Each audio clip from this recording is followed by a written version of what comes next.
রাগের মাথায় আপনি সন্তানকে বললেন তুই মর, ফেরেশতারা বলল আমিন। তোর ভবিষ্যৎ অন্ধকার, ফেরেশতারা বলল আমিন। রেগে মেগে আপনি আপনার মেয়েকে বললেন জীবনেও তোর কপালে স্বামীর ভাত জুটবে না, ফেরেশতারা আবারও বলল আমিন।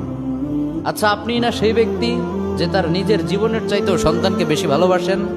আপনি না সেই ব্যক্তি যে তার সন্তানের জন্য হাসতে হাসতে নিজের জীবনটাও দিয়ে দিতে পারেন? আপনি না সেই ব্যক্তি যে আল্লাহর কাছে নিজের চাইতেও সন্তানের জন্য বেশি দোয়া করে?